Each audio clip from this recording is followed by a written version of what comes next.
There was no timetable nor a room designated for prayers in the school. The school was secular, hence prayers were not supposed to be allowed. After being interviewed and accepted by the school administration, the eager teaching prospect said in protest, "Let me see if I've got this right. You want me to go into that room with all those kids and fill their every waking moment with a love for learning. And I'm supposed to instill a sense of pride in their ethnicity, modify their disruptive behavior, observe them for signs of abuse and even censor their t-shirt messages and dress habits. You want me to wage a war on drugs and sexually transmitted diseases, check their backpacks for weapons of mass destruction, and raise their self-esteem. You want me to teach them firm belief in God, patriotism, good citizenship, sportsmanship, and fair play, how and where to register to vote, how to balance a checkbook, and how to apply for a job. I am to check their heads for lice, maintain a safe environment, recognize signs of antisocial behavior, offer advice, write letters of recommendation for student employment and scholarships, and encourage respect for their elders and future employers. And I am to communicate regularly with the parents by letter, telephone, newsletter, and report card. All of this I am to do with just a piece of chalk, a blackboard, a few books, a bulletin board, and a big smile, and on a starting salary that qualifies my family for food stamps. You want me to do all of this, and you expect me not to pray. You expect me not to pray when Holy Quran, Baqarah 2:45, says, "Nay, seek Allah's help with patient perseverance and prayer. It is indeed hard, except to those who bring a lowly spirit. O my Lord, make me and my children among those who establish prayers." Ibrahim 40, indeed it is the prayers, which helps to refrain from indecent acts and evils. Ankabut 45, you want me to do all of this and you expect me not to pray when success of everyone depends on prayers. Holy Quran, Al-Mu'minun 9, says that successful believers are those who are punctual in their prayers. Dear sir, since I am sure that I will not be able to fulfill your expectations, nor I will be successful in my career without prayers, I resign willingly from the post. The administrator looked down for a while, then suddenly declared, "Young man, go ahead with your job. You have taught me a very important lesson today. Without prayers and help from God, no work is a success. We shall make special arrangements for prayers from today." For years, Jane had been planning to acquire a new car. The problem was that she was unemployed and still lived at her parents' home, strictly speaking in the basement. She ran an online business, but that was not nearly enough to save money for a used car.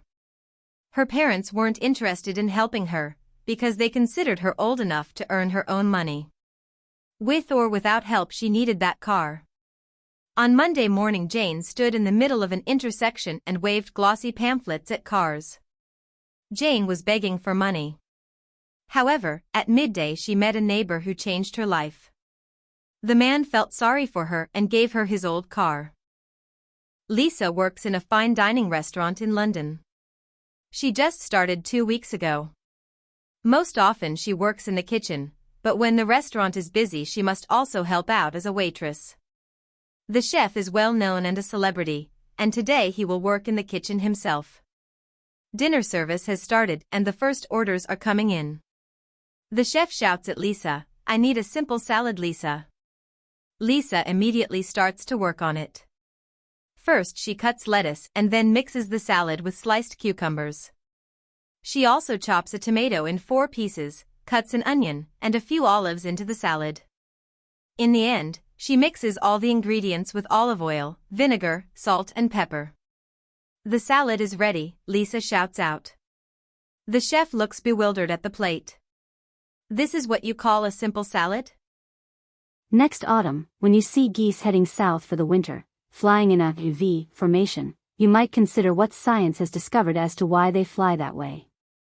As each bird flaps its wings, it creates uplift for the bird immediately following. By flying in a V formation, the whole flock adds at least 71% greater flying range than if each bird flew on its own. People who share a common direction and sense of community can get where they are going more quickly and easily, because they are traveling on the thrust of one another. When a goose falls out of formation, it suddenly feels the drag and resistance of trying to go it alone and quickly gets back into formation to take advantage of the lifting power of the bird in front.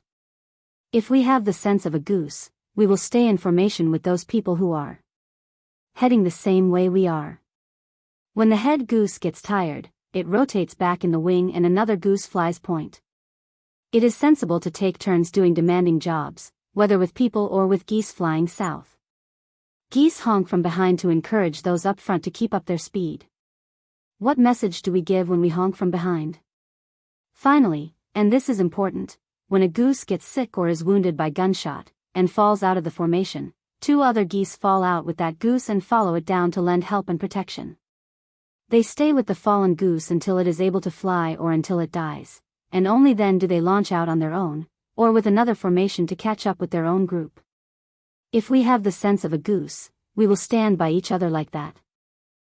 The pilot and the passenger got into the plane. It was a small plane. It had 1 engine. It was an old plane. The pilot started the engine. "Are you okay?" he asked the passenger. She said she was okay. They were flying to an island. The island was only 30 minutes away. It would be a short flight. She was a nurse. Her husband was a doctor. The doctor was on the island. The doctor needed some medicine. She had the medicine in her bag. The medicine would save a young boy. The young boy was very sick. The plane took off. The engine sounded funny. The pilot frowned. "Is everything okay?" the passenger asked. "I'm afraid not," said the pilot. "There's something wrong with the engine. We have to land." He landed the plane. The nurse got out of the plane. She looked around the airport. She saw another plane. This plane had 2 engines.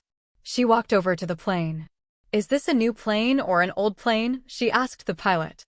The pilot said it was a new plane. "Good," she said. "Please take me to the island." I have just received an email message from our office secretary, informing me that our general director, Mr. Hutchins, will be retiring next month. By that time he will have been working as the company director for 20 years. Mr. Hutchins has been a great boss. He has brought huge success to the corporation. All employees of the company are going to organize a special farewell party. Our company has branches in many cities, and their staff will join the party through the internet. They will be sending their greetings to Mr. Hutchins via video conferencing tools. I am sure he will be praised for his great job. Everyone will be sorry that he has to leave the post. Last week, a heavy rainstorm swept through the town, causing everyone to stay indoors. With the rain beating against the windows and thunder rumbling in the background, Mary made the most of her day. She made herself comfortable on the sofa. She had a good novel and a warm cup of tea. Throughout the day, she read her book, losing herself in the exciting world of the characters. Her cat, Whiskers, nestled on her lap, purring contentedly. Mary felt cozy and relaxed, embracing the opportunity to enjoy some downtime. The rain on the windows created a soothing ambience that made her enjoy the rainy day. In a small city in southern Spain lives a German family.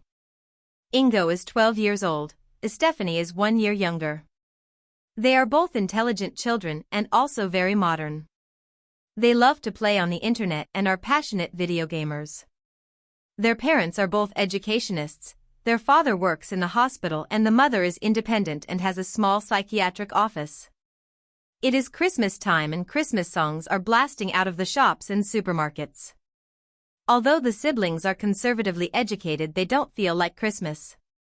In the last years, when distant relatives visited them, there were a lot of arguments.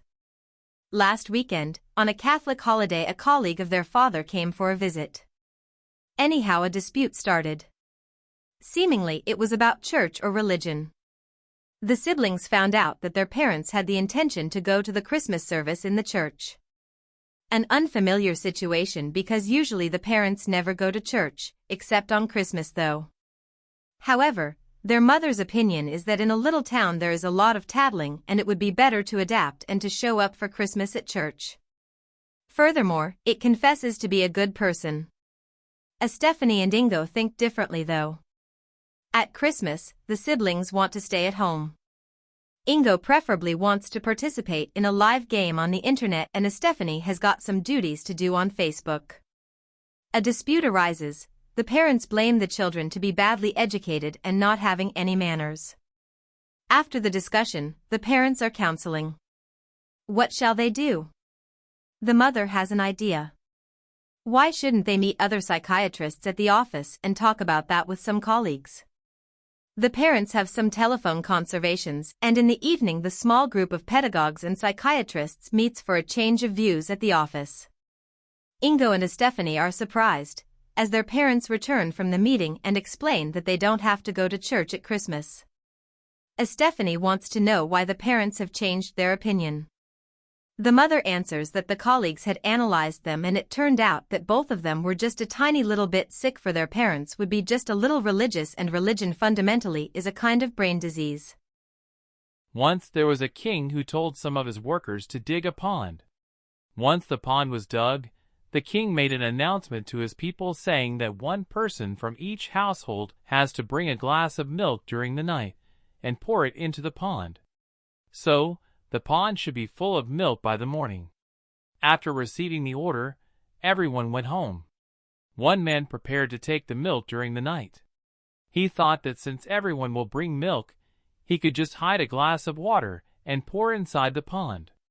Because it will be dark at night, no one will notice. So he quickly went and poured the water in the pond and came back.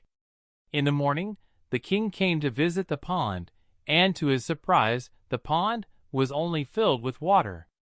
What has happened is that everyone was thinking like the other man, that I don't have to put the milk, someone else will do it. To this day, Ben Iglesias has not been able to explain it. What had happened? His life was no worse than before. But the strange thing was that the feeling of not belonging here was not going away. However, that was not important anymore. It all began with the return flight from Mars to Earth, a journey that had been planned for a long time. For his crew of 4 it was their first trip, for Ben it was already his 5th. As they entered the Earth's orbit, flickering light appeared for a couple of seconds, alarm signals were ringing everywhere. And then he lost consciousness. When he woke up his crew was dead and the spacecraft was on emergency electricity. But the strangest thing was that the spacecraft had already landed and all the instruments were dead. It was impossible to see how much time had passed since the accident. The weather, the coordinates, the data of the ship could not be correct. More important was the fact that there was no contact with the base. Everything seemed dead. For a couple of seconds, Ben looked out of the window. Where was the Caribbean Sea? He was supposed to fly over Cuba, but under the ship everything was yellow and brown. Ben exited the spaceship and saw a white desert until the end of the horizon. It was very hot and the atmosphere had only 60% oxygen. Suddenly, he could not believe what he saw. Slowly but surely, a group of humans approached. They surrounded him and said nothing. Ben was not afraid, because they did not look aggressive, but completely different. The people were small, they were women and a couple of men, and they looked like burned? Were they Australian Aborigines? There was some resemblance, but they were very thin, almost like skeletons and small as children. They gave Ben water and signaled him to follow the group. After a long walk, they came to a valley of stones, covered with small holes that were entrances to giant dark caves. From somewhere down there came the sound of water. That was Ben's first impression. How long had he lived here now? Ben estimated that he had already lived with these creatures for about 3 years. At first, the language was the most difficult part. Now they were like his family. His wife was 4 heads smaller than him, but it worked. She always smiled at him. Life was no longer important. Ben felt good. His wife had the eyes of a black cat and every day she laughed more. She had become pregnant. Molly is the owner of a small restaurant in a small town. She sells mainly fries and hamburgers. Most of the customers also like her food, but some complain that the place is not clean and cockroaches running all over the place. Molly has plans to change her restaurant. It is going to be clean and offers healthy dishes. Molly has bought a cookbook containing many Asian and diet recipes. Molly is inspired to change her menu. The following days Molly adds vegetable hamburgers to the menu. A customer asks what the hamburger is made of and Molly responds that it is made of bread and ground meat made of insects. She had prepared the ground meat herself, killing and using all the insects she can find in the restaurant. 3 days ago, I received my driver's license. With a driving license, I can drive almost any car in the United Kingdom, and in most other European countries as well. I received my license shortly after my 18th birthday. It's important that I can use my license everywhere because I need to drive to Spain soon. Unlike in other countries, such as the US, the making of a driver's license in Europe can be very expensive. But there are some differences in Europe. For instance, in Germany, a driver's license is valid for as long as you live. Today I will be on the highway alone for the first time, driving my father's car, a Porsche. I'm going to drive slowly and leave the beer bottles at home. One beautiful spring morning, a merchant loaded his donkey with bags of salt to go to the market in order to sell them. The merchant and his donkey were walking along together. They had not walked far when they reached a river on the road. Unfortunately, the donkey slipped and fell into the river and noticed that the bags of salt loaded on his back became lighter. There was nothing the merchant could do, except return home where he loaded his donkey with more bags of salt. As they reached the slippery riverbank, now deliberately, the donkey fell into the river and wasted all the bags of salt on its back again. The merchant quickly discovered the donkey's trick. He then returned home again but reloaded his donkey with bags of sponges. The foolish, tricky donkey again set on its way. On reaching the river he again fell into the water. But instead of the load becoming lighter, it became heavier. The merchant laughed at him and said, "You foolish donkey, your trick had been discovered. You should know that those who are too clever sometimes overreach themselves." Julian finally left his village when there was no one left living there. He had never left his beloved village before, but intrigued by the fact that everyone had gone to the city, he decided to go and see for himself what wonderful things those cities had. So he packed a knapsack with a few clothes, put on his best smile, and off he went to the city. On reaching the city, he was given a most unexpected welcome. A couple of policemen stopped Julian and questioned him in great detail. It turned out that Julian had seemed suspiciously happy for someone with hardly any possessions. In the end, the police had to let him go, but they were still suspicious about this apparently simple and good-natured fellow. The first thing Julian noticed about the city was all the rushing around. Everyone was in such a hurry that he thought that there must be something special happening that day, which no one wanted to miss. Curious as to what it was, Julian started following a man, who looked like he was hurrying to see whatever it was that was happening. However, after several hours following him, the man arrived at a small flat and went inside. He had done or seen nothing of interest that whole day. That night Julian slept in a park. The park was strewn with bits of paper and plastic. As the bins were completely empty, Julian thought how cool it was that the city had seemingly invented plants with petals made of paper and plastic. He only believed this until the following morning, when a man came by and dropped his chocolate wrapper. Julian carried on walking through the city streets, trying to understand what was going on, when he arrived at a group of big warehouses, which many people were entering. "This must be the best museum in the world," he thought, on entering and seeing all the useless-looking things they had inside. But then he saw that people were picking these things up, paying for them, and taking them away. Why would anyone want a watch which doesn't show the minutes? He wondered to himself, after seeing a woman very contentedly leaving with the most modern of watches on her wrist. He thought pretty much the same when seeing a pair of shoes with impossibly high heels, and then some electronic device which did 1,000 things, and none of them well. Once again, he decided to follow the lady with the watch. He saw her joy turn into disappointment when her friends gave her new watch a look of disapproval. Julian started regretting having left his village, just to come to this place where no one seemed happy. Then he saw a few kids playing. Now, they certainly did seem happy, playing, running about, chasing each other. Except for one child, who seemed troubled by a little machine they were calling a console.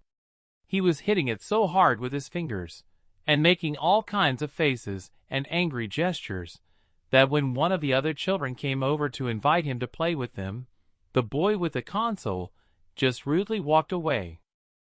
Julian thought that the boy was trying to destroy that little machine because it was making him so unhappy. He decided to help the boy. Julian went over, took the console, threw it on the ground, stamped on it, and looked at the boy with great satisfaction. At this the boy flew into a rage, as did all the other children there, and nearly all the adults. They pursued Julian so relentlessly that he had to run away. He didn't stop running until he reached the road leading back to his village. As he was making his way home, he couldn't help wondering whether the whole world had gone mad. A group of frogs were hopping contentedly through the woods, going about their froggy business, when two of them fell into a deep pit. All of the other frogs gathered around the pit to see what could be done to help their companions.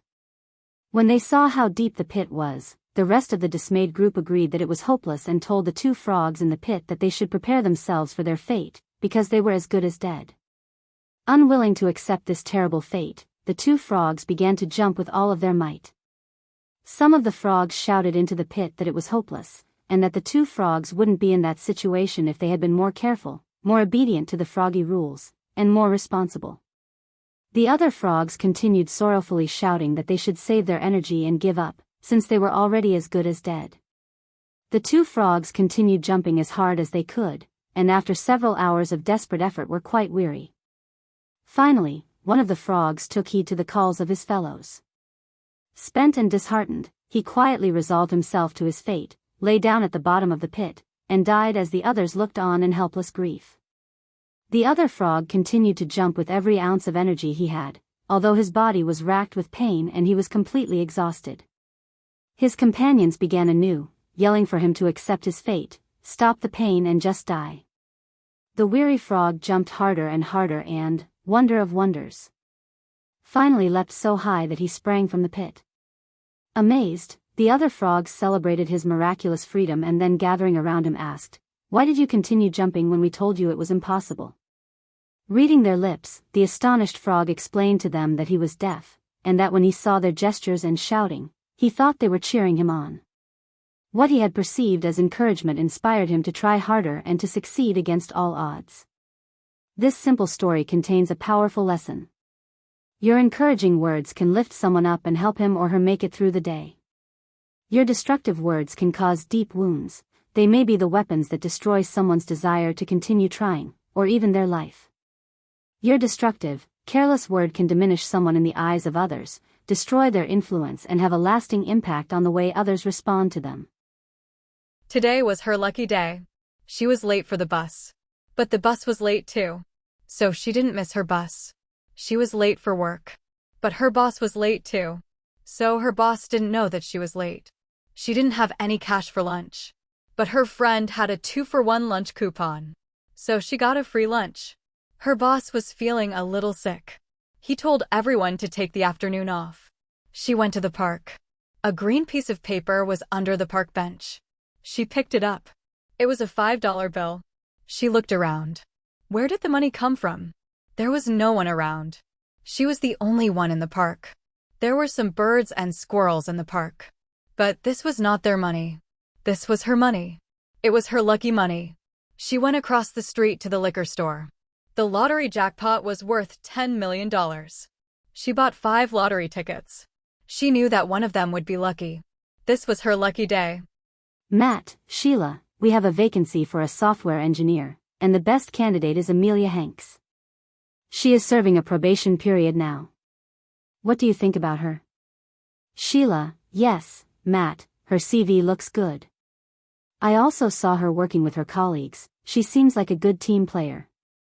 Matt, yes, and I heard her speaking English in the office yesterday. She sounded quite confident. Fluency in English is essential for this job. Well, let's go and interview Amelia. Sheila, of course, with pleasure. Amelia, good afternoon, Mrs. Hanks. Sheila, good afternoon, Amelia. Amelia, good afternoon, Sam. Nice to see you. Matt, can you tell us about your education? What qualifications did you get when you finished school? Amelia, I got the high school graduation certificate. Matt, I see.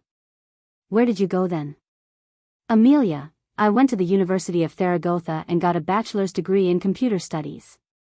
Matt, and when you finished that you started work? Amelia, no, I went to the University of Madrid, where I got my PhD in systems engineering. Matt, what then? Amelia, I went to the NLB Bank in Milan and I worked there from 2017 to 2019. Matt, what post did you hold? Amelia, I was a systems analyst. Matt, I think that we have a lot to talk about, a very interesting bio, many questions. Colleagues, do you mind if we continue the interview in the conference room? Sheila, certainly. Matt, okay, what other companies have you worked for? Amelia, I worked for 1 year with a company in Paris called IAH, as a control systems supervisor. Then I came to England to work for Top Systems as a client consultant, but last July I was promoted to a senior software development engineer. Sheila, Mrs. Hanks, your CV doesn't go into details about the hardware you've been working with recently. Tell us about it. Amelia, well, we have a network of IBM PCs and compatibles, which can operate as individual workstations or they can access a much more powerful mini-computer. Matt, that sounds interesting. I also watched you working on our new client's project. Do you have any difficulty with it? Amelia, actually, I am familiar with such tasks. I have done a similar project before. Besides, I speak fluent English and Spanish, so it helps a lot. Matt, well, you seem to be a good fit for our company. We will discuss your application with the branch director and let you know of the decision. We will get in touch with you in a week. There once was a little boy who had a bad temper. His father gave him a bag of nails and told him that every time he lost his temper, he must hammer a nail into the back of the fence. The first day the boy had driven 37 nails into the fence. Over the next few weeks, as he learned to control his anger, the number of nails hammered daily gradually dwindled down. He discovered it was easier to hold his temper than to drive those nails into the fence.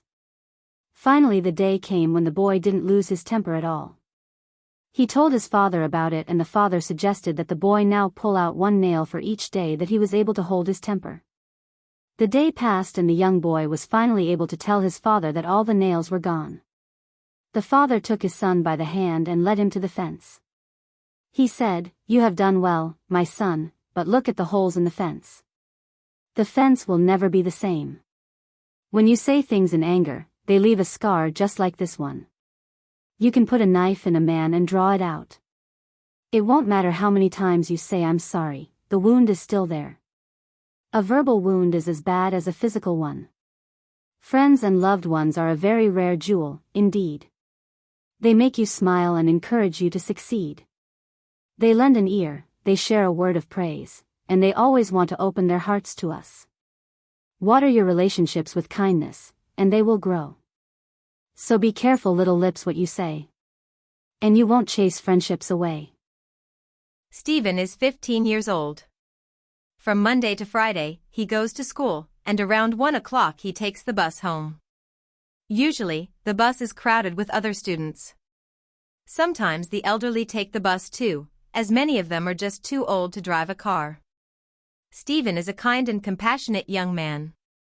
If he sees an elderly person riding on the bus, he offers his seat, because for older people it can be very hard to stand on a moving bus. At the bus station, there is a traffic light for pedestrians. It has a new system where one has to push a button to get a green light. Many elderly have trouble with this, and Stephen never hesitates to help old people to cross the street. Stephen already has an idea of what he wants to do in the future. He thinks it would be very rewarding work if he could become a professional caretaker. He has a headache. His headache started an hour ago. His head feels like it will explode. Of course, his head wouldn't explode. It just feels that way. The headache is in the back of his head. That is where his headaches usually are. Sometimes he has headaches on the top of his head. Sometimes he has headaches in the front of his head. Sometimes his headaches are between his eyes. Sometimes his whole head hurts. But usually the back of his head hurts.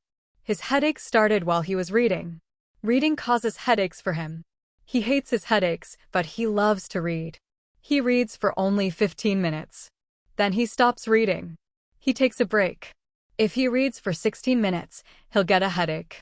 So he tries to take a break every 15 minutes. But sometimes he forgets to take his break. Today he forgot to take a break. Now he must wait until the headache goes away. It will take an hour or two. Then he can read again. But right now he must live with the pain. Once a fox and a crane became friends. So, the fox invited the crane to dinner. The crane accepted the invitation and reached the fox's place at sunset. The fox had prepared soup for his mate. But as we all know that foxes are cunning by nature, he served the soup in flat dishes. So, he himself lapped the crane's share with his tongue, enjoying its relish a lot. But the crane could not enjoy it at all with his long beak, and had to get back home hungry. The shrewd fox felt extremely amused. After a few days, the crane invited the fox to dine in with him. The fox reached his place well in time. The crane gave him a warm welcome, and served the soup in a jug with a long and narrow neck. So, the crane enjoyed the soup with great relish, using his long beak. The fox's mouth couldn't reach the soup through the narrow neck of the jug. He had to return home hungry. Now he realized that he had been repaid for his behavior with the crane. My name is Berta. For over 8 years, I have been married to Helmut. He is a successful businessman and I am a homemaker. We don't have children, but we do a lot of things together. My husband is very romantic and takes good care of me. However, we also have our differences. My husband likes sports and regularly goes to the gym. I, on the other hand, like to get up late and enjoy watching TV. Unfortunately, I am overweight, but I have promised my husband to start a diet. Recently, he came home early and caught me in the basement where I was indulging in candies. The children were hungry. They looked out the window. Where was their mother? She walked into the house. The children ran over to her. "Mama, we're so hungry," they both said. She said lunch was coming. She walked into the kitchen. She opened a can of chicken soup. She poured the soup into a pot. She added water. She put the pot on the stove. She made 2 peanut butter and jelly sandwiches. She sliced an apple. The soup was hot. She poured it into 2 bowls. She put the sandwiches on 2 plates. She put apple slices on each plate. She put the bowls and plates on the table. The children ran to the table. "Thank you, Mommy," they said. Then they started eating. The cat and the dog watched them eat. For about a month I have been reading a fascinating book written by a famous author. The book is a novel and is about an old man who goes out fishing in the ocean. He has to fight a large and mighty fish, and in the end, the old man wins this struggle. However, the book shows a deeper meaning. The author is Ernest Hemingway, who wrote the novel The Old Man and the Sea in 1951 in Cuba. This work is considered as one of the best in world literature. He was awarded the Nobel Prize for World Literature. I am fascinated by this book, and I'd love to read more from this author. I also think that good books are much better than movies.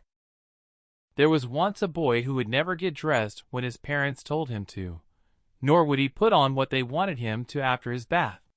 He preferred to dress in a much stranger manner, but above all, he liked to take his time. His parents were always in a rush, and wanted him to be a lot quicker, but the boy didn't like this, and he would slow down even more. One day, his parents were in their usual hurry, and they got so angry when he refused to dress that they told him that he would have to go out naked. The boy didn't mind this in the least, so out they went. While the boy was standing naked outside his house, waiting for his parents to bring the car, along came the local pig farmer. The pig farmer was hard of hearing and had poor eyesight. Not only that, but he'd also forgotten to put his glasses on that day. When he saw the little boy's pink skin, he thought it was one of his pigs. And, with a bit of shouting, prodding, and pushing, the farmer managed to get the boy safely back to a pigsty. The boy protested the whole way there, But as the farmer was almost deaf, his complaints didn't help him. And there he was for the whole day, living amongst the pigs, thought to be a pig, and sharing their food and home. Finally, though, his parents found him. The boy had had such a regrettable day that never again did he want to be mistaken for anything other than a human being. Nowadays he's the first to get dressed, and look perfectly neat and tidy, just like those children in the clothes catalogs.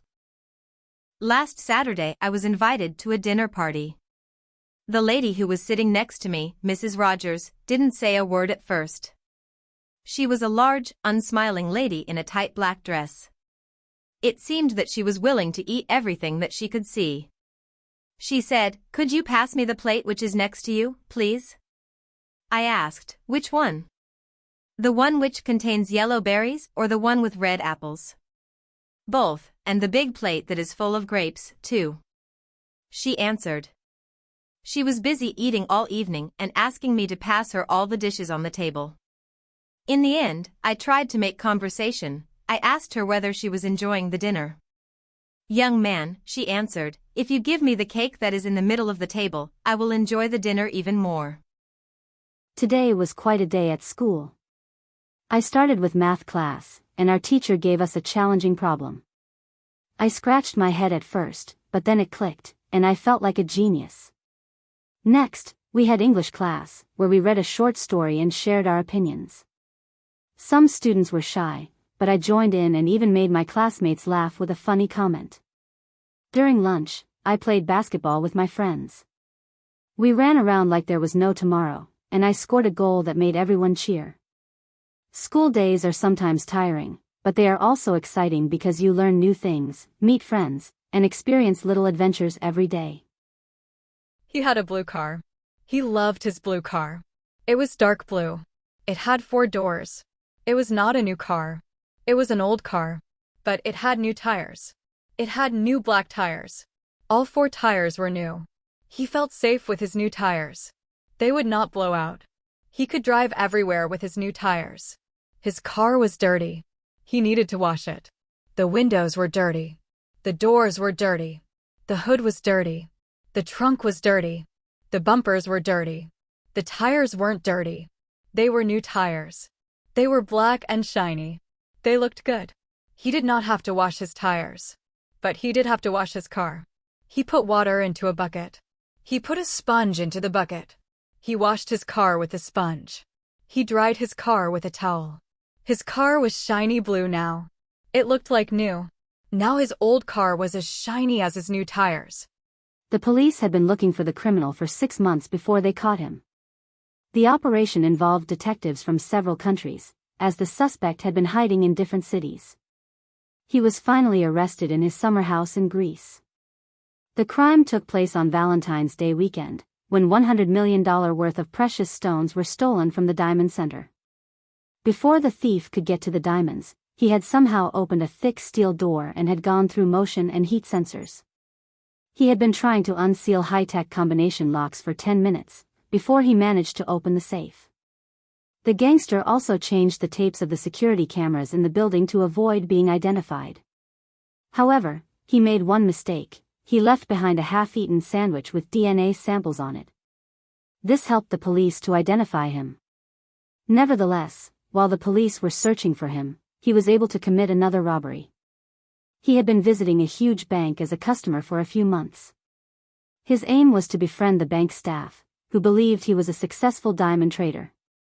After he had gained their trust, he acquired a key to the bank's vault. Then he simply let himself in and walked out of the front door with 120,000 carats of diamonds, worth $28 million. The robber was arrested, but the jewels were never recovered. Once a year, I need to clean the whole house thoroughly. This happens usually in springtime when there is less moisture in the house. We are a rather large family with 4 children, all of them teenagers, so the mess and dirt are piling up quickly. Our house is a rather typical single-family house with an attached garage and a small attic. The living room is openly connected with the kitchen. We also have an extra freezer outside the house where we store meat. Some of it comes from the hunting that my father usually does on weekends. Anyway, when we start, we first clean the rooms of the kids. We clean the floor and wipe the windows. We need to mop the floor more than once until it shines and looks like new. I clean the furniture, and usually, I need about half a day to get the kitchen clean. My brother cleans the garage and helps to bring the trash out. We are a clean and functioning family with a clean house and healthy children. We are rightfully proud of ourselves. I was in a restaurant when I suddenly saw Tom Morgan, who was sitting at the bar. Tom was my boss a few years ago, but now he is working in another office. Tom is a smart businessman and always makes safe investments. I was curious to find out about his recent projects. While we were talking, he told me about his innovation. He was planning to build ships that run on electricity. He was describing it so passionately that I got interested in the idea. After talking for 2 hours, Tom invited me to join his company as a manager. We both were smiling when we shook our hands to make the deal. The black cat jumped up onto the chair. It looked down at the white dog. The dog was chewing on a bone. The cat jumped onto the dog. The dog kept chewing the bone. The cat played with the dog's tail. The dog kept chewing the bone. The cat jumped back onto the chair. It started licking its paws. The dog stood up. It looked at the cat. It licked the cat's fur. The cat licked the dog's nose. The dog went back to its bone. A boy ran through the room. He was wearing a yellow shirt. He almost ran into the chair. The cat jumped off the chair. The cat jumped onto the sofa. The chair fell onto the floor next to the dog. The dog stopped chewing the bone. The dog chased the boy. The boy ran out to the street. He threw a stick. He dog chased the stick. The dog lay down. It chewed on the stick. I haven't been able to charge my phone for days. At first, I thought it was on the charger. This may not be the reason, because the charger also works with another phone. Luckily, I know a shop where they can fix it. I have to leave the phone there for a day so it can be investigated. The next day, I go back to the business to pick up my phone. I have a strange feeling. The salesman shows me my phone and opens it. Everything seems to be black. The man tells me the phone was damaged by a short circuit. The repair would cost $200. He also says that the phone has become wet, and that's how it broke.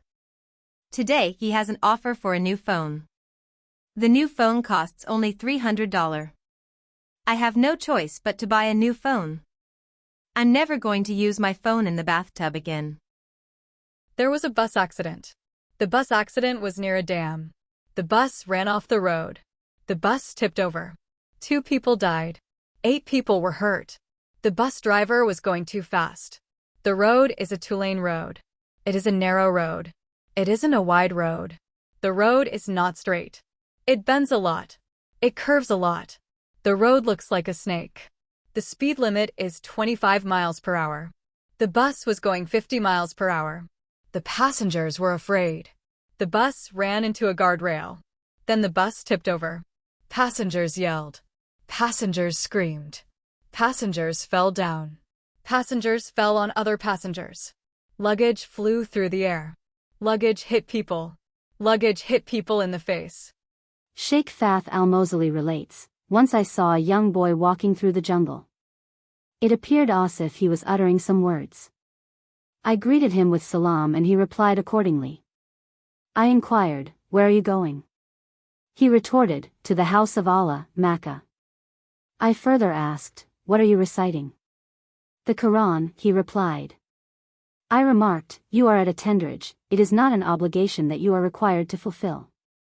He said, I have witnessed death approach people younger than me and therefore would like to prepare if death was to knock on my door. I astoundingly commented, your steps are small and your destination far. He responded, my duty is to take the step and it remains the responsibility of Allah to take me to my destination. I continued to ask, where is your provision and conveyance, means of transport? He replied, my yaqeen, belief, is my provision and my feet are my conveyance. I explained, I am asking you regarding bread and water. He replied, Oh Sheikh, if someone invited you to his house, would it be appropriate to take your own food? I exclaimed, No. Similarly, my Lord has invited his servant to his house. It is only the weakness of your yaqeen that makes us carry provisions. Despite this, do you think Allah will let me go to waste? Never, I replied. He then left. Sometime later I saw him in Mecca. He approached me and inquired, O Sheikh, are you still of weak belief? Source, Stories of the Pious by Sheikh Ahmad Ali. A few months ago, Emily celebrated her birthday with a grand party. She had been planning this special day for a while. She invited all her friends to her house, which was adorned with colorful balloons and streamers. The festivities began with games and dancing to lively music. The highlight of the party was the chocolate cake, which was decorated with her favorite characters. As Emily blew out the candles, her friends cheered and clapped. They shared the cake, enjoyed ice cream, and exchanged thoughtful gifts. It was a day filled with laughter and joyful memories, and Emily felt truly loved and celebrated. January 7th is Benny's birthday. He will be 8 years old. He is in the 3rd grade. He goes to Park Elementary School. An elementary school is for kids. It is only 1 mile away. He walks to school. It only takes 20 minutes. When it rains, he wears a raincoat. He used to take an umbrella. But he lost the umbrella. His mother gave him another umbrella. He broke that one. His mom said, You and umbrellas don't get along. For his 8th birthday, Benny wants a bicycle. He can ride the bike to school. After school, he can ride with his friends. He can ride the bike to the swimming pool. He can ride the bike to the library. His mom and dad took him to the bike store. They asked him to look at the bikes. He looked at all the bikes. He chose a red bike. He showed his parents.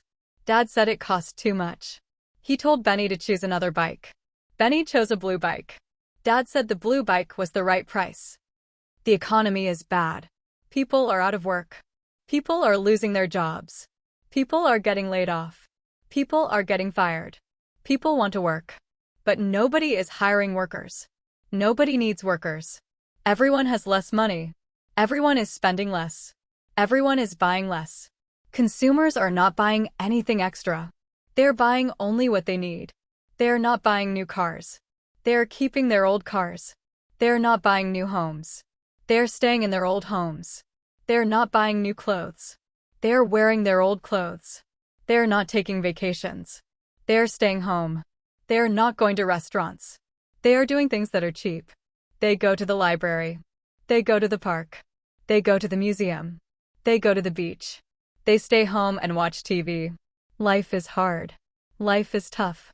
Everyone hopes the economy will get better soon. They hope the bad times will go away soon. The story goes that some time ago, a man punished his 3-year-old daughter for wasting a roll of gold wrapping paper.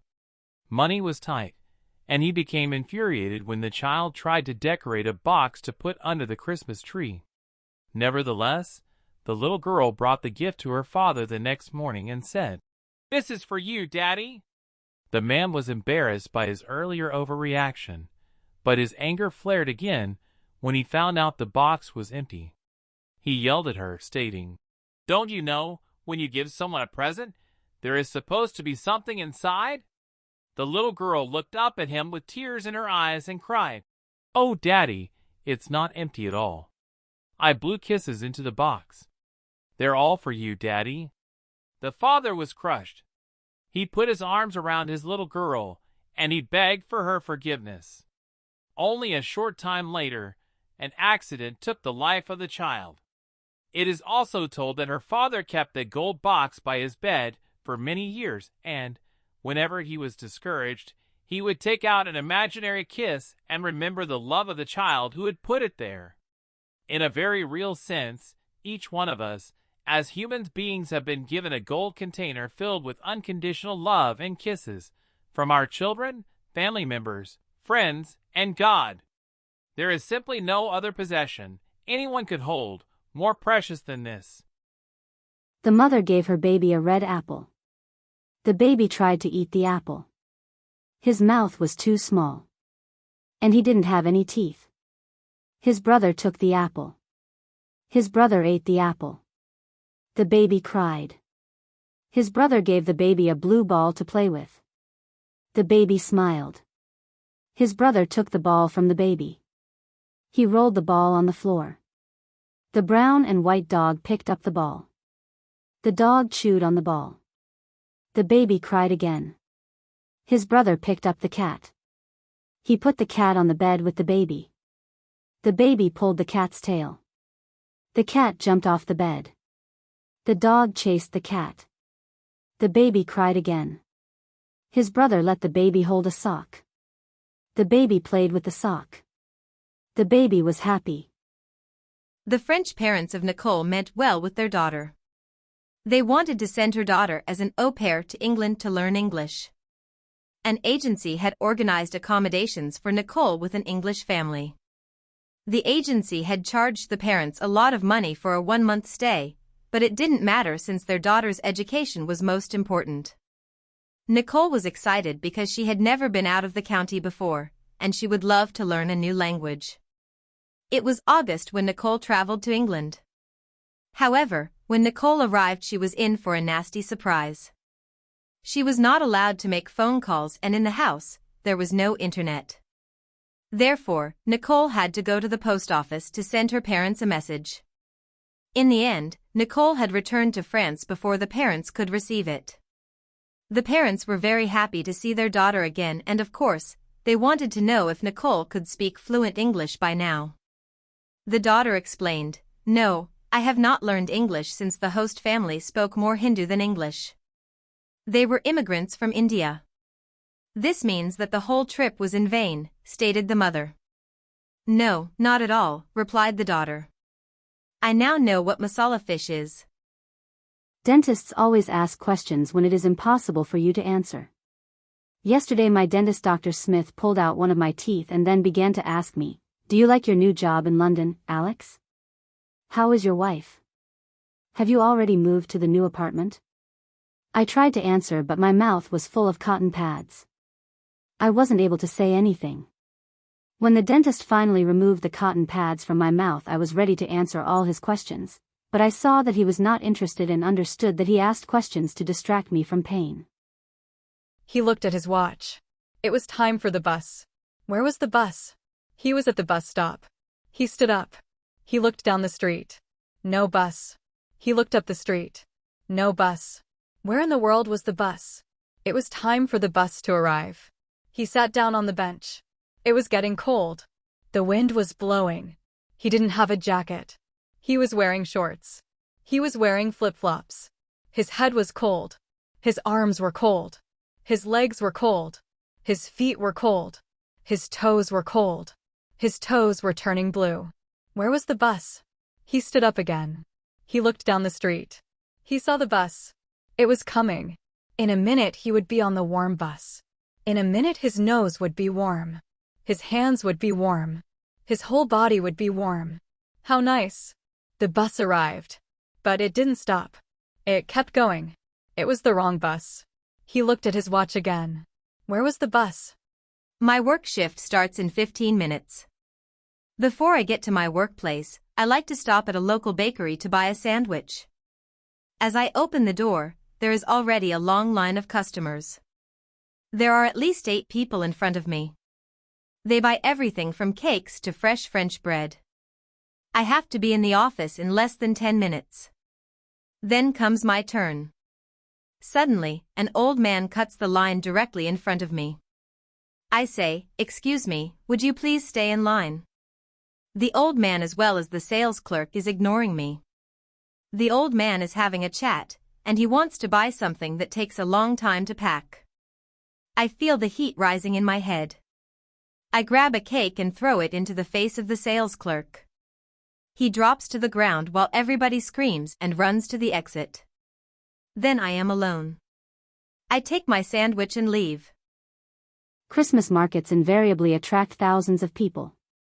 They are fun and full of colors and sounds. Steve and his wife Sarah were walking around the traditional Christmas market that was held in their city each December. There were a lot of small shops and stalls with food, toys, textile and homeware. Bell ringing was heard everywhere. People were shopping and enjoying themselves. A huge Christmas tree had been erected in the center of the main square. The tree was beautifully decorated and a crowd gathered to watch it. While Sarah was busy buying some home decor, Steve went to the fortune teller's tent nearby. The fortune teller, Mrs. Glinsky, looked at Steve's eyes and lied out her cards. She told that his past had been full of ups and downs.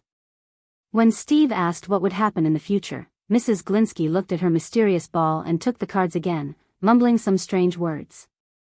She then told Steve that he would get surprising news soon and he would meet someone who he hadn't seen for a long time. When Steve and Sarah returned home, they were surprised to discover that Steve's parents had come from Australia to see them. Sarah hurried to prepare the festive dinner. Steve was excited because he hadn't seen his parents for 2 years. They all kept talking and smiling. Grandparents were happy to see their grandchildren grown up. The evening was full of joy and warm Christmas wishes. Mrs. Glinsky was right, her predictions turned out to be true. Roy Finley was stopped by a policeman when he was driving to work. He was asked to show his passport. After looking at it carefully, the policeman asked Roy to come with him to the police station. Roy didn't know why he was detected and immediately called his lawyer. Staying in prison with criminals wasn't pleasant for Roy, to say the least. Roy was getting nervous. His lawyer, Mr. Pearson, arrived in half an hour and explained what was going on. In fact, Roy's wife Sandra was willing to divorce. As Roy didn't agree, she decided to accuse him of violent behavior. She wrote a complaint letter to the police. With the help of Mr. Pearson, Roy was finally freed in 4 hours. He had no choice but to agree to the divorce. It is December. That means it is Christmas time. Christmas time means Santa Claus is coming. Sarah and Billy love Christmas. They love Santa Claus. They love the gifts from Santa. Last year they got nice gifts. Sarah got a teddy bear and a rubber duck. Billy got a green boat and a rubber duck. The rubber ducks float. When Sarah takes a bath, her pink duck floats in the water. When Billy takes a bath, his blue duck floats in the water. One time Billy put a goldfish into the tub. It swam for a while. Then it died. He buried it in the backyard. He was sad. This year Sarah and Billy want bicycles. Sarah wants a red bike. Billy wants a blue bike. Mama said she would talk to Daddy. Sarah asked Mama, "Why don't you talk to Santa?" Mama said, "That's a good idea. When Daddy comes home, he and I will talk to Santa." One night, 3 thieves stole a lot of money from a rich man's house. They put the money in a bag and went to the forest. They felt very hungry. So, one of them went to a nearby village to buy food. The other 2 remained in the forest to take care of the bag of money. The thief that went for food had an evil idea. He ate his food at a hotel. Then he bought food for his 2 mates in the forest. He mixed a strong poison with the food. He thought, "Those 2 will eat this poison food and die. Then I will get all the money for myself."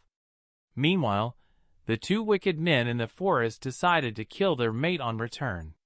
They thought that they would divide the money between the 2 of them. All the 3 wicked men carried out their cruel plans. The thief who wanted all the money for himself came to the forest with the poisoned food. The 2 men in the forest hit him and killed him. Then they ate the poisoned food and died. Thus, these evil people met with an evil end. Moral: evil begets evil. My brother John is a professional artist. He earns his living by selling his pictures.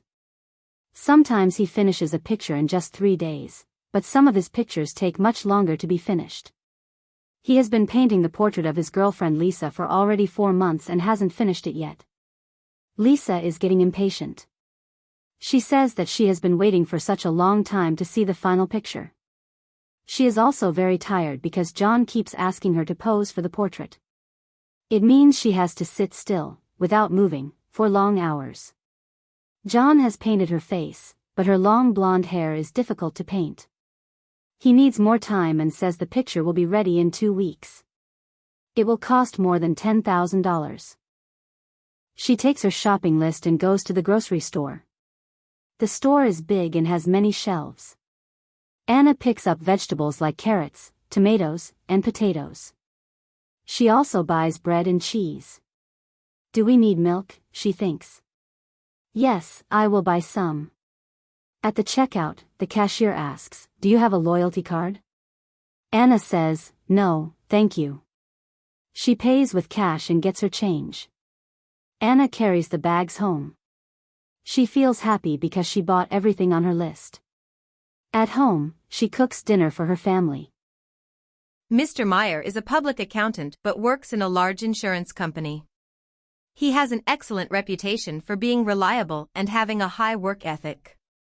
In a short time, he has risen to upper management. However, over the last few weeks, Mr. Meyer has often been sick.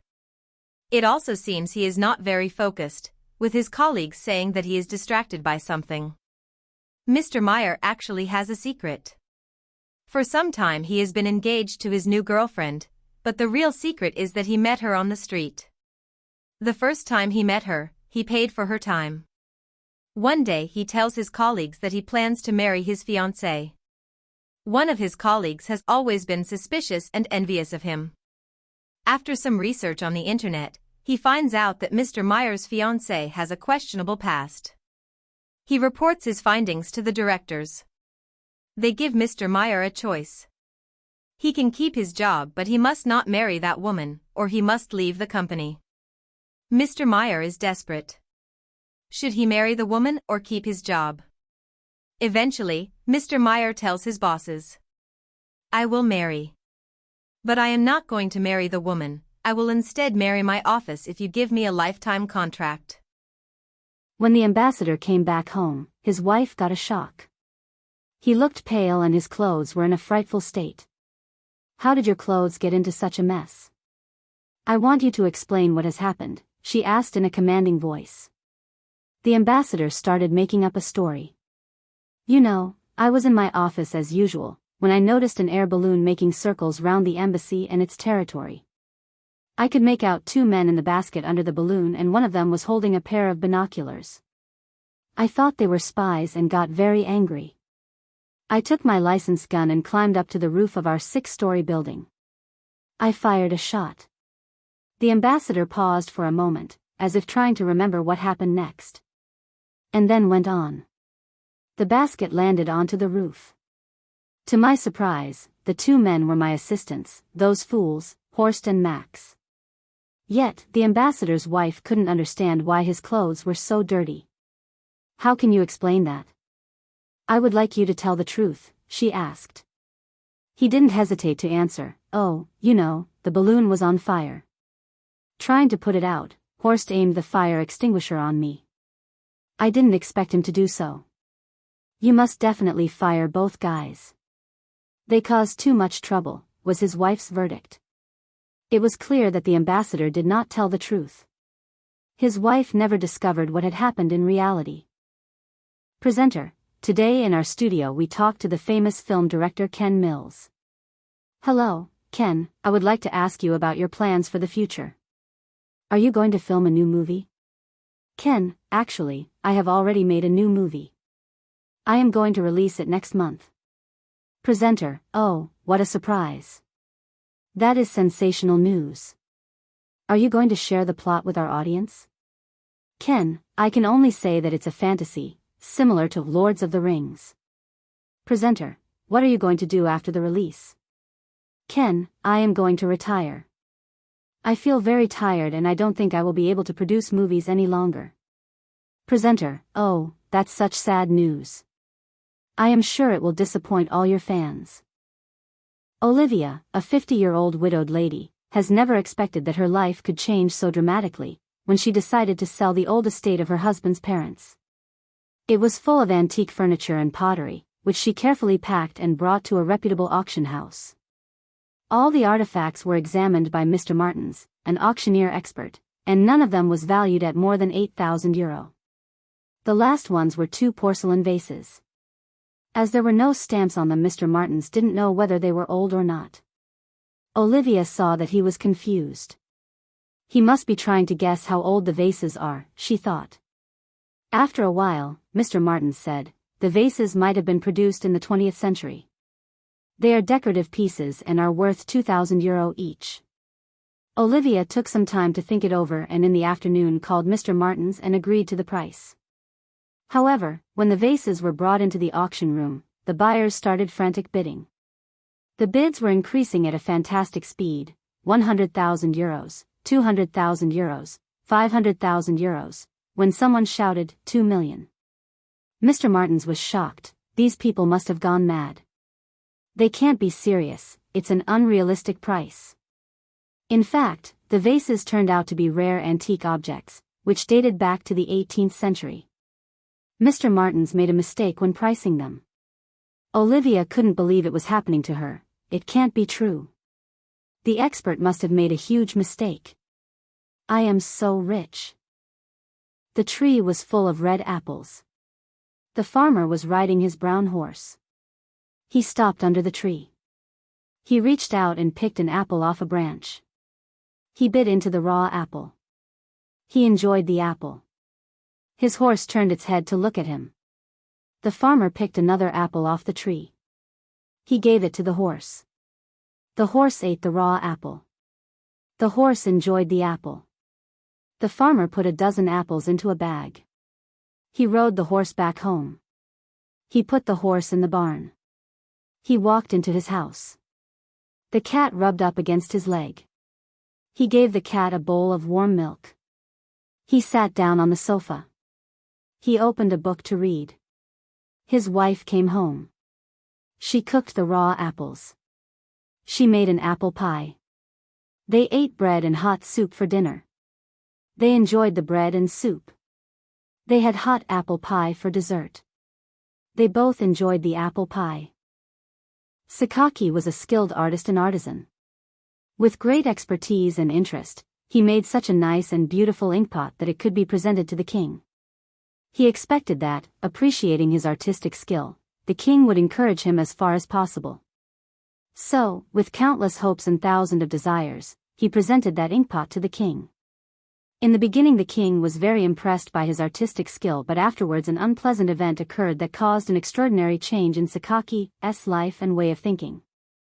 When the king was observing the skilled artistry of the beautiful inkpot and Sakaki was lost in the world of thoughts, the people informed that a scholar, literary person or jury is about to enter the court. As soon as the scholar entered, the king got so much absorbed in welcoming and talking to him that he forgot Sakaki and his skilled artistry. This incident caused an adverse and deep effect on the heart of Sakaki.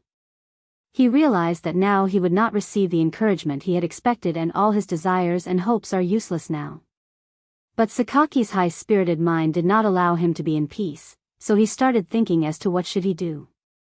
He decided to do what the others have done and go on the same way that the others have gone, up till now. Therefore, he decided to search for his lost hopes in the world of knowledge, literature, and books. Although for a wise man who has passed the days of his young age, it was not easy to study with young children and to start right from the preliminary stage. But he did not have a choice. After all, whenever the fish is taken out of water, it is fresh. Worse than that, in the beginning he did not find any sort of interest in himself regarding reading and writing. Perhaps spending a long time in artistic works and handicraft was the reason for stagnancy in his scientific and literary talent. But neither his advanced age nor lack of capability, none of these could change his decision. With great enthusiasm and zeal for attaining knowledge, he strictly got busy with his studies, until another incident occurred. The teacher who was teaching him Shafi'i jurisprudence, Fiqh Shafi'i, taught him this lesson. The teacher believes that the skin of a dog becomes clean, tahir, after tanning. Sakaki repeated this sentence a lot of times so that at the time of examination he should be able to succeed. But when he was asked to answer this question, he said, "The dog believes that the skin of a teacher becomes clean after tanning." The audience upon hearing this answer started laughing. It was clear for everybody that this old man is absolutely incapable of reading and writing. After this incident Sakaki not only left the school, but he left the town and went towards the jungle. By chance, he reached the foot of a mountain, where he saw that the water is falling drop by drop from the top, and due to the continuous falling of water, a hole had been formed in that hard stone. He reflected for some time. A good idea crossed his mind like lightning. And he said, maybe my heart is not ready to accept knowledge, but it is not harder than this stone.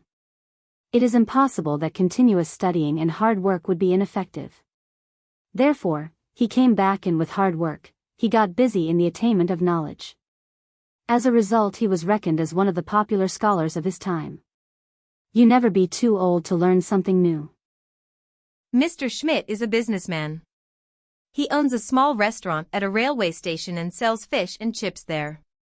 He has many regular customers because most of the customers like his dishes.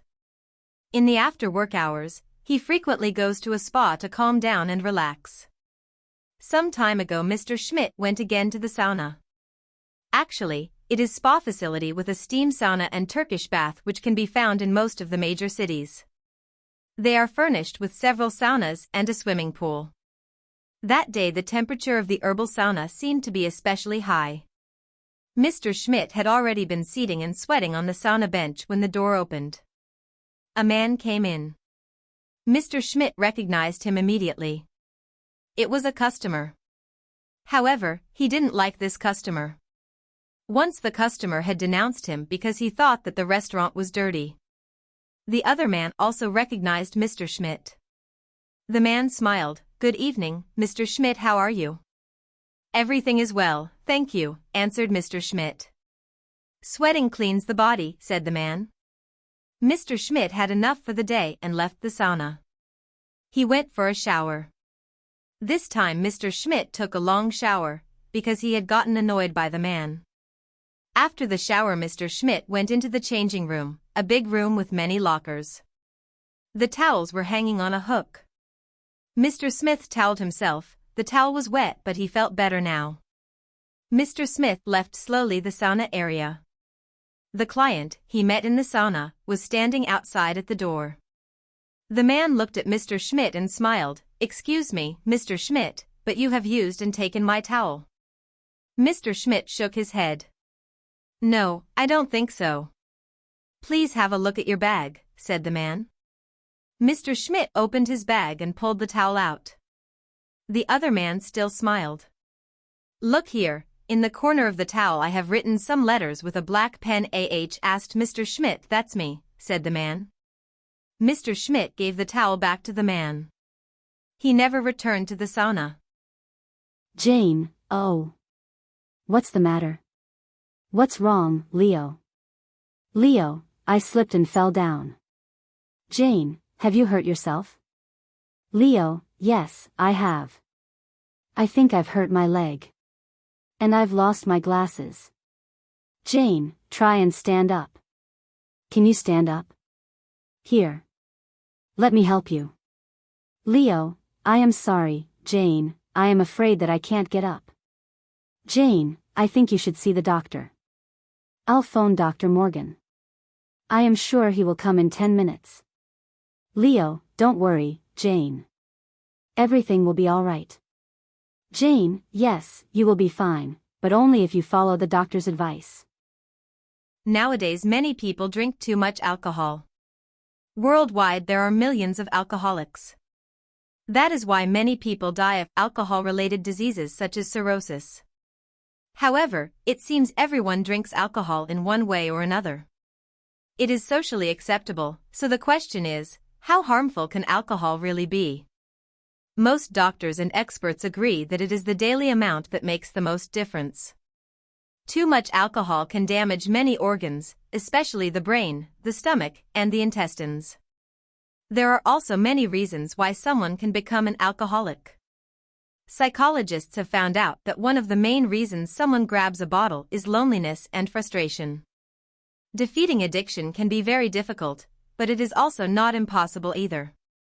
Most alcoholics can treat themselves by just cutting the amount or stopping by changing their behavior, but a doctor can also help with therapy. A special role can be played with the support of friends and family as well. Arthur Ashe, the legendary Wimbledon player, was dying of AIDS. From world over, he received letters from his fans, one of which conveyed, "Why does God have to select you for such a bad disease?" To this Arthur Ashe replied, "The world over 5 crore children start playing tennis, 50 lakh learn to play tennis, 5 lakh learn professional tennis, 50,000 come to the circuit, 5,000 reach the Grand Slam, 50 reach Wimbledon, 4 to semi-final, 2 to the finals. When I was holding a cup I never asked God, why me? And today in pain I should not be asking God, why me? Be thankful to God for 98% of good things in life." Anna loves Airbnb. It's already the 3rd time that she spends her holidays in an Airbnb apartment. Anna has rented a large apartment for an entire month. The owner spends most of his time in his room watching TV. One night Anna returns home. The television in the owner's room is blasting on high volume. Anna knocks on the door but nobody answers. She opens the door, enters the room, and screams. Anna stares at the old man who is sitting on the couch. His eyes and mouth are wide open. His head is covered in blood. In his hand he holds a revolver. The man has been shot. For the police, it is clear suicide and the body is quickly carried away. Anna couldn't go home, because she couldn't change her flight, and so she decides to stay the rest of her holidays in the apartment. But nothing is as before.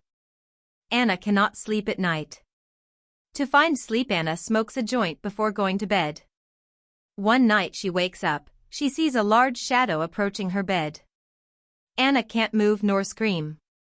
The shadow leans over her and lies down on her body. Darkness. Suddenly, sunlight shines through the window. Anna wakes up and feels bad. She's depressed. Was it a nightmare? At the bedside table, she sees something dark. Anna takes it and it felt quite heavy.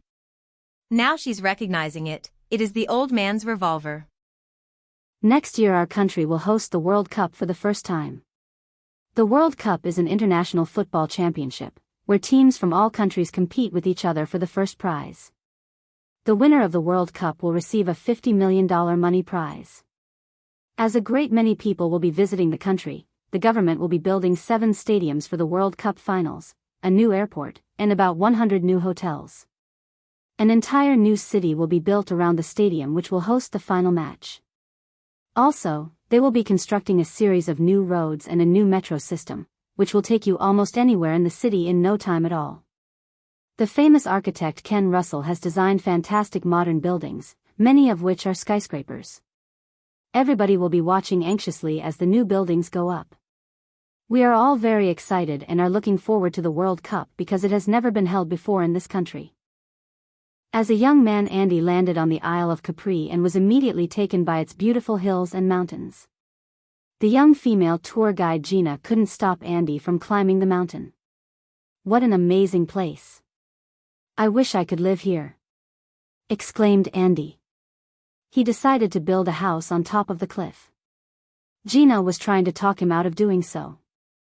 "If you knew what a terrible village it is, you would never agree to live here," she insisted. But Andy was determined to stay.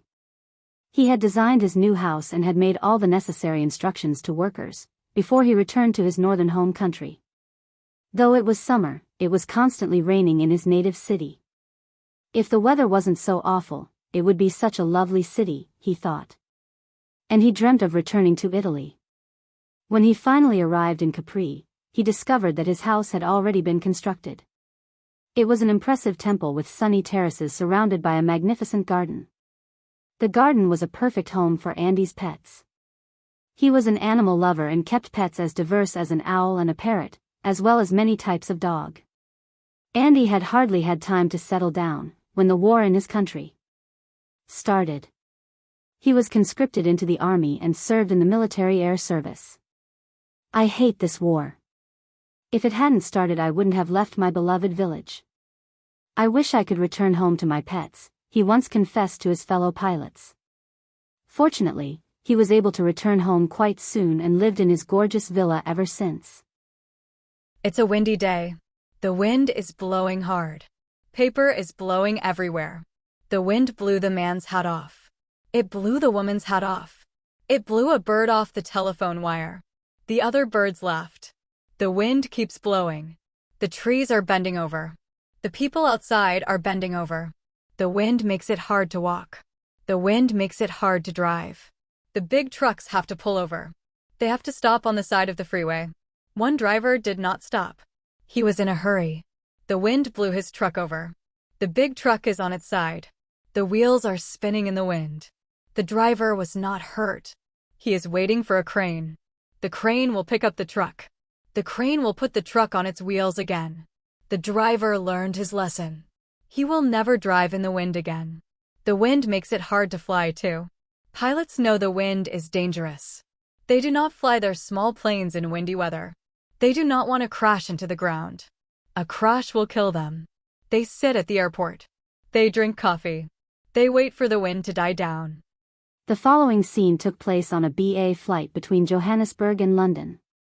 A white woman, about 50 years old, was seated next to a black man. Obviously disturbed by this, she called the air hostess. "Madam, what is the matter?" the hostess asked. "You obviously do not see it then." She responded. "You placed me next to a black man. I do not agree to sit next to someone from such a repugnant group. Give me an alternative seat." "Be calm please," the hostess replied. "Almost all the places on this flight are taken. I will go to see if another place is available." The hostess went away and then came back a few minutes later. "Madam, just as I thought, there are no other available seats in the economy class. I spoke to the captain and he informed me that there is also no seat in the business class. All the same, we still have one place in the first class." Before the woman could say anything, the hostess continued. "It is not usual for our company to permit someone from the economy class to sit in the first class. However, given the circumstances, the captain feels that it would be scandalous to make someone sit next to someone so disgusting." She turned to the black guy and said, "Therefore, sir, if you would like to, please take your hand luggage because a seat awaits you in the first class." At the moment, the other passengers who were shocked by what they had just witnessed stood up and applauded. This is a true story against racism, which is not usually told. All mankind is from Adam and Eve. An Arab has no superiority over a non-Arab, nor a non-Arab has any superiority over an Arab. Also a white has no superiority over a black, nor does a black have any superiority over white except by piety and good action. Learn that every Muslim is the brother of another Muslim, and that Muslims constitute one brotherhood. Tom and Liz are good friends. Every Sunday they take a walk in the park for a couple of hours. Usually, Tom picks Liz up at home. Today is Sunday and it's also Tom's birthday. He just turned 13. Tom has an idea. He knows her parents are not home today and goes to visit her early. He knocks on Liz's door and she opens it. "Why are you early?" "I am not ready yet." "You don't need to be ready for a walk." "What do you mean, Tom?" "I came to visit you at home. Just let me in, and the rest you can imagine." Elsa seriously thought she was pregnant. Her stomach already looked like she had swallowed a few basketballs when she decided it was time to call her doctor to hear the results from the last exams. But just like last time, the doctor confirmed that she wasn't pregnant at all. Still, over the next few weeks, Elsa gained more pounds. In addition, the shape of her stomach had become strange. It looked like a huge potato. The scale showed over 300 pounds and Elsa just couldn't find an explanation. Eventually, Elsa checked herself into a hospital for cosmetic surgery, basically to suck out the fat from her body. When Elsa left the hospital, she weighed only 100 pounds. She asked the surgeon about her condition. The doctor pointed his finger at the lawn in front of the hospital. "Do you see that donkey on the lawn? We pulled that out of your body. Now you are healed." Berta and Willi are pensioners. They are from Hamburg but spend most of their time in Bavaria, a state in southern Germany. Many years ago they had bought a country house in a village. The couple comes from modest families. Willi had worked as a bus driver and his wife Berta used to work in a supermarket. One afternoon the doorbell rings. Willi opens the door and in front of him stands a man with 2 children. "Strangers." "Yes?" The man responds in a language he doesn't understand. Willie calls his wife. Berta greets the people who keep talking enthusiastically, but Berta and Willie don't understand a word. "I think they speak English," says Berta. The children are shaking their heads but seem somehow encouraged to keep talking. Suddenly, the man puts his hand in his pocket and takes a black and white picture out. He shows it to Berta and Willie. Willie puts his glasses on and nods kindly. The family gets excited and the children embrace Willie. They speak in their own language and seem to be happy. The man points at the cuckoo clock and then he points with his finger to his chest. Berta smiled. He seems to possess the same. The children go into the kitchen and open the refrigerator. Berta and Willie are following them. "Are you hungry?" asks Berta. "Today we have sauerkraut with sausages. I'll warm it up for you." The children are kissing Berta and the strange man shakes Willie's hand. At dinner they ate and laugh and suddenly, Willie understands a few words from the strangers. "America, grandfather." Willie and Berta agree, but the foreigners all speak at once suddenly. The family gets up and kisses Berta and Willie goodbye. The strange man gives a photograph to Willie. Willie nods kindly. The family finally leaves. Willie looks at the image again. It must have been the former owner when he was young. Yes, but who were these people? He remembered his grandmother's warning about praying on time. "My son, you shouldn't leave prayer to this late time." His grandmother's age was 70, but whenever she heard the adhan, she got up like an arrow and performed Salah Namaz prayer. He, however, could never win over his ego to get up and pray. Whatever he did, his Salah was always the last to be offered and he prayed it quickly to get it in on time. Thinking of this, he got up and realized that there were only 15 minutes left before Salat al-Isha. He quickly made wudu and performed Salat al-Maghrib. While making tasbih, he again remembered his grandmother and was embarrassed by how he had prayed. His grandmother prayed with such tranquility and peace. He began making dua and went down to make sajda and stayed like that for a while. He had been at school all day and was tired, so tired. He awoke abruptly to the sound of noise and shouting. He was sweating profusely. He looked around. It was very crowded. Every direction he looked in was filled with people. Some stood frozen looking around, some were running left and right and some were on their knees with their heads in their hands just waiting. Pure fear and apprehension filled him as he realized where he was. His heart was about to burst. It was the day of judgment. When he was alive, he had heard many things about the questioning on the day of judgment, but that seemed so long ago. Could this be something his mind made up? No, the weight and the fear were so great that he could not have imagined this. The interrogation was still going on. He began moving frantically from people to ask if his name had been called. No one could answer him. All of a sudden his name was called and the crowd split into two and made a passageway for him. Two people grabbed his arms and led him forward. He walked with unknowing eyes through the crowd. The angels brought him to the center and left him there. His head was bent down and his whole life was passing in front of his eyes like a movie. He opened his eyes but saw only another world. The people were all helping others. He saw his father running from one lecture to the other, spending his wealth in the way of Islam. His mother invited guests to their house and one table was being set while the other was being cleared. He pleaded his case. "I too was always on this path. I helped others. I spread the word of Allah. I performed my salah. I fasted in the month of Ramadan. Whatever Allah ordered us to do, I did. Whatever He ordered us not to do, I did not." He began to cry and think about how much he loved Allah. He knew that whatever he had done in life would be less than what Allah deserved and his only protector was Allah. He was sweating like never before and was shaking all over. His eyes were fixed on the scale, waiting for the final decision. At last, the decision was made. The two angels with sheets of paper in their hands turned to the crowd. His legs felt like they were going to collapse. He closed his eyes as they began to read the names of those people who were to enter Jahannam hell. His name was read first. He fell on his knees and yelled that this couldn't be. How could I go to Jahannam? I served others all my life, I spread the word of Allah to others. His eyes had become blurry and he was shaking with sweat. The two angels took him by the arms. As his feet dragged, they went through the crowd and advanced toward the blazing flames of Jahannam.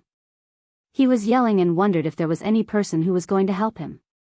He was yelling of all the good deeds he had done, how he had helped his father, his fasts, prayers, the Quran that he read. He was asking if none of them would help him. The Jahannam angels continued to drag him. They had gotten closer to the hellfire. He looked back and these were his last pleas. Had not Rasulullah said, how clean would a person be who bathes in a river 5 times a day, so too does the salah performed 5 times cleanse someone of their sins. He began yelling, my prayers? My prayers? My prayers? The two angels did not stop, and they came to the edge of the abyss of Jahannam. The flames of the fire were burning his face. He looked back one last time, but his eyes were dry of hope and he had nothing left in him. One of the angels pushed him in. He found himself in the air and falling towards the flames. He had just fallen 5 or 6 feet when a hand grabbed him by the arm and pulled him back. He lifted his head and saw an old man with a long white beard. He wiped some dust off himself and asked him, who are you? The old man replied, I am your prayers. Why are you so late? I was almost in the fire. You rescued me at the last minute before I fell in. The old man smiled and shook his head. You always performed me at the last minute, and did you forget? At that instant, he blinked and lifted his head from sajda. He was in a sweat.